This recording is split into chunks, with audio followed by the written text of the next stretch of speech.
મિત્રો, આજના લેખમાં અમે તમને જણાવીશું કે ઘરમાં વાસ્તુ દોષને કારણે ઘણી સમસ્યાઓ આવી શકે છે.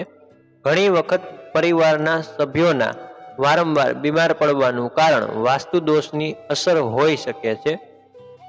વાસ્તુશાસ્ત્રમાં ઘરને લગતા ઘણા નિયમો આપવામાં આવ્યા છે. તે ઘરની કઈ દિશામાં અને ત્યાં શું થવું જોઈએ અને શું ન થવું જોઈએ તેનું મહત્વ વિગતવાર સમજાવે છે. આ નિયમોનું પાલન કરીને અને વાસ્તુ પ્રમાણે ઘર રાખવાથી જીવનમાં સુખ સમૃદ્ધિ આવે છે. તો ઘરમાં વાસ્તુ દોષને કારણે ઘણી સમસ્યાઓ આવી શકે છે. ઘણી વખત પરિવારના સભ્યોના વારંવાર બીમાર પડવાનું કારણ વાસ્તુ દોષની અસર હોઈ શકે છે. જો ઘરનો કોઈ સભ્ય બીમારીથી પીડિત હોય તો ઘરની વાસ્તુ પર ધ્યાન આપવાની જરૂર છે. જો ઘરની ઉત્તર પૂર્વ દિશામાં વાસ્તુ દોષ હોય તો ઘરમાં કોઈને કોઈ રોગ રહેવા લાગે છે. ચાલો જાણીએ કે વાસ્તુ દોષ ક્યારે થાય છે અને આપણે તેને કેવી રીતે અટકાવી શકીએ. વાસ્તુના નિયમો. ઘરના ઉત્તર પૂર્વ દિશામાં એટલે કે ઉત્તર પૂર્વ ખૂણામાં પાણી હોવું જરૂરી છે. દક્ષિણ પશ્ચિમ દિશામાં પાણી ન હોવું જોઈએ. ઉત્તર અને ઉત્તર પૂર્વ દિશામાં ઇન્વર્ટર જેવી ભારે બોક્સ રાખવાનું ટાળવું જોઈએ. જો આ દિશાઓમાં કોઈ વાસ્તુ દોષ હોય તો ઘર રોગોનું ઘર બની શકે છે. પાણી સંબંધિત નિયમો.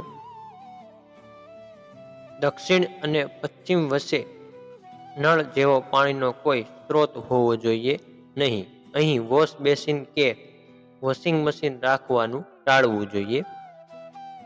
અહીં પાણીની હાજરી ઘરના માલિકના સ્વાસ્થ્ય પર અસર કરે છે. દવા સંબંધિત નિયમો.